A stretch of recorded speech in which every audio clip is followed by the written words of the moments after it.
नमस्कार, खबरों की खबर में आपका स्वागत है।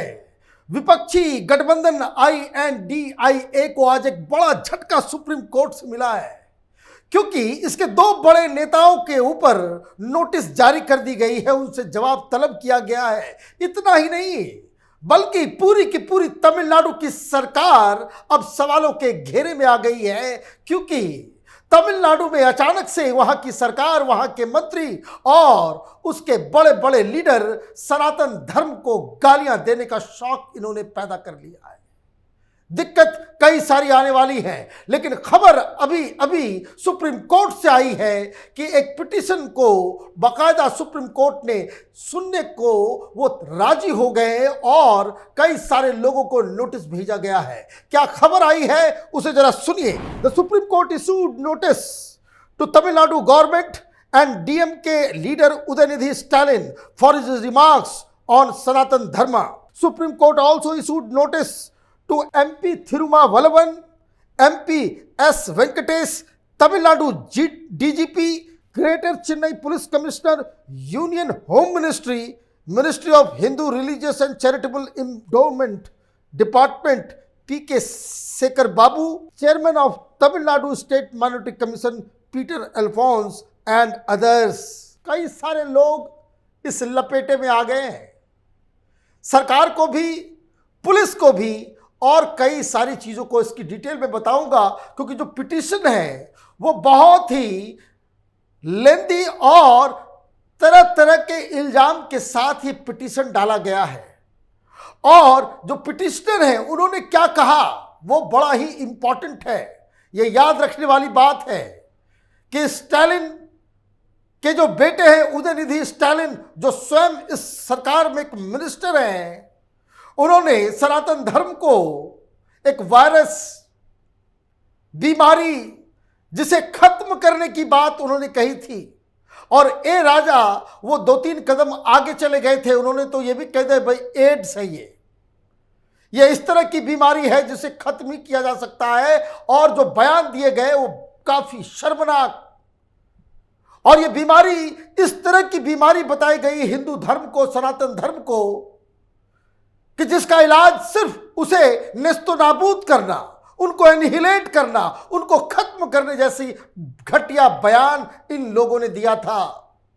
वैसे इस तरह के बयान समाजवादी पार्टी के लीडर्स, RJD के लीडर्स, कांग्रेस पार्टी के लीडर्स वो लगातार देते चले आ रहे हैं। लेकिन इस केस में तमिलनाडु की सरकार बुरी तरीके से फंसती चली आ रही है, क्योंकि पिटिशनर ने कोर्ट के सामने क्या कहा। उन्होंने कहा, I would understand if an individual rants against a particular community और group of people, but it is concerning when a state unleashes its machinery. Circulars have been issued directing students to speak against a particular faith. A constitutional authority makes such speeches. These are impermissible. A batch of petitions have already been admitted. I should not be asked to go to the High Court now. The court has issued interim directions earlier when it came to individuals. Here I am concerned with the state. ये petition सिर्फ individuals के ऊपर नहीं है। ये petition ए राजा ने क्या कहा, उदयनिधि स्टालिन ने क्या कहा, उसके ऊपर आधारित नहीं है। एक लार्जर इशू उठाया गया है और जो वाकई में बहुत ही इंपॉर्टेंट है। ये कोई व्यक्ति नहीं, ये मंत्री है। ये कोई व्यक्ति नहीं, बल्कि ये तमाम इंस्टीट्यूशंस जो स्टेट का हिस्सा है, उसकी तरफ से अगर इस तरह की बातें की जाती है, एक पर्टिकुलर धर्म को टारगेट किया जाता है, तो ये किसी भी तरीके से इसे अनुमति नहीं दी जा सकती। और क्या क्या गलतियां हुई हैं उसको बकायदा अपने पिटीशन में इन्होंने डिटेल में बताया कि किस व्यक्ति, किस इंस्टीट्यूशंस के द्वारा क्या गलतियां की गई हैं। In the present petition a direction has been sought to register of an FIR against Udaynidhi. Besides praying for action against Udaynidhi for his alleged hate speech, the petitioner has also sought an appointment of a nodal officer. Additionally, he has prayed for an explanation from the Director General of Police on why police permission was given to the organizers and why no steps were taken against them.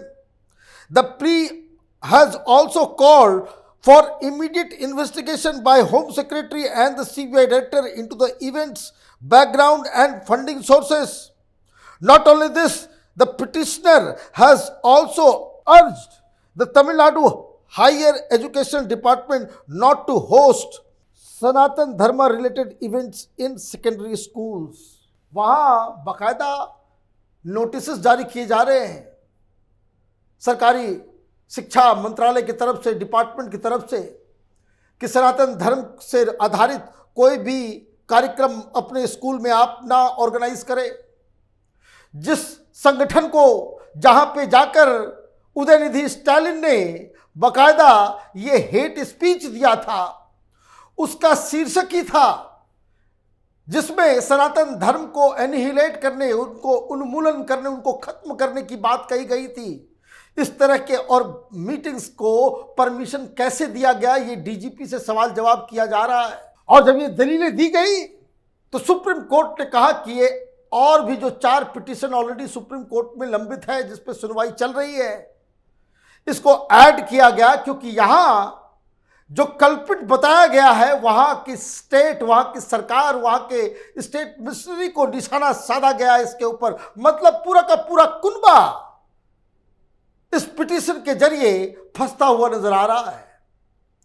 और यह मसला चूंकि राजनीतिक है, क्योंकि कहानी तो अब आगे बढ़ गई है, एक के बाद एक बयान दिए जा रहे हैं डीएमके के लीडर्स के द्वारा, और सिर्फ डीएमके के लीडर्स के द्वारा ही नहीं, बल्कि कांग्रेस पार्टी के अध्यक्ष के बेटे जो खड़गे साहब हैं, जिनके बेटे कर्नाटक में मंत्री भी हैं, वो भी लगातार इस तरह की बातें कहते चले आ रहे हैं। उत्तर प्रदेश में मौर्य की तरफ से इस तरह का बयान दिया गया, बिहार में शिक्षा मंत्री चंद्रशेखर के द्वारा इस तरह का बयान दिया गया। एक रणनीति के तहत ये INDIA के नेता बार बार और लगातार हिंदू धर्म, सनातन धर्म को टारगेट बनाने में जुटे हुए हैं। ये न सिर्फ चिंता का विषय है, बल्कि ये बता रहा है कि 2024 में ये लोग किस तरीके से माइनॉरिटी वोट बैंक की राजनीति करने के लिए इस तरह की हरकत पे उतर आए हैं। सोनिया गांधी ने, राहुल गांधी ने अभी तक न खड़गे साहब के बेटे प्रियांक खड़गे को कंडेम किया, न ही स्टालिन के बयान को कहा कि वो गलत बातें कर रहे हैं। चुनाव आता है तो राहुल गांधी शर्ट के ऊपर जनेऊ पहनकर अपने आप को कौल ब्राह्मण बताते हैं और अपने आप को हिंदुत्व का एक बहुत बड़ा पुरोधा बताते हैं। मध्य प्रदेश के अंदर इनके पार्टी के लीडर सॉफ्ट हिंदुत्व का खेल खेल रहे हैं और 2024 के लिए मुस्लिम वोट कहीं इधर उधर ना चला जाए, इसलिए हिंदुओं को गाली देने का एक प्रॉपर प्लान इन लोगों ने बना लिया है। राहुल गांधी, लालू यादव, अखिलेश यादव, अरविंद केजरीवाल, ये भले ही कुछ ना कहें, सवाल तो उद्धव ठाकरे से भी पूछा जाएगा। ये कहां आप जाकर के, किनके गोद में आप जाकर के बैठ गए हो कि जो दिन रात सनातन धर्म को गालियां दे रहे हैं और आप उनके खिलाफ एक शब्द नहीं बोल पा रहे। ये मत भूलिए कि जो गठबंधन INDIA बना हुआ है उसमें डीएमके सेकंड लार्जेस्ट पार्टी है। तो लार्जेस्ट पार्टी के जो राजकुमार हैं प्रियांक खड़गे, वो जहर उगल रहे हैं।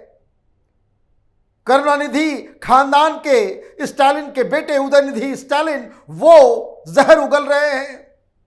बिहार में चंद्रशेखर जहर उगल रहे हैं और सब कुछ शांतिपूर्वक चल रहा है। अगर यही इस तरह के घटिया बयान, शर्मनाक बयान किसी और धर्म के बारे में दे दिया गया होता तो आज छाती पीट रहा होता देश का एक वर्ग। वो कहते इंटॉलरेंस आ गया, इंटॉलरेंस आ गया। इतनी सारी चीजें होने के बाद सुप्रीम कोर्ट को जहां इस मसले को सु मोटो लेना चाहिए था, जिस तरह के पिछले केसेस में सुप्रीम कोर्ट ने स्वतः इन बयानों को, इस तरह के बयानों को वो नोटिस में ली थी, इस बार भी लेना था, लेकिन सुप्रीम कोर्ट भी पॉलिटिकली करेक्ट होना चाहती है। लेकिन फिर भी ये कहना पड़ेगा कि लोग तो गए, कई सारे पूर्व जजेस और बड़े बड़े ब्यूरोक्रेट्स, अधिकारी, गणमान्य लोग, 250 से ज़्यादा की संख्या में लोगों ने पिटीशन डाला, फिर भी सु मोटो मसला नहीं लिया गया। लेकिन अब जब ये पिटीशन डाला गया है, दलील दी गई है, तो सुप्रीम कोर्ट ने इस पूरे एप्लीकेशन को एक्सेप्ट किया है और नोटिस जारी की हैं। अब ये मसला कब सुना जाएगा, कब इनके तरफ से जवाब दिया जाएगा और इस केस में क्या होगा, इसका इंतजार पूरी देश की जनता को है, खास करके हिंदुओं को है। ये तय होगा कि हिंदुस्तान के अंदर सिर्फ हिंदू ही ऐसा बचा है कि जिसको कुछ भी गालियां दे दो, यहां का कानून उसके खिलाफ कुछ नहीं करेगा, यहां का समाज उसके खिलाफ कुछ नहीं करेगा, पॉलिटिकल पार्टीज कुछ नहीं करेगी।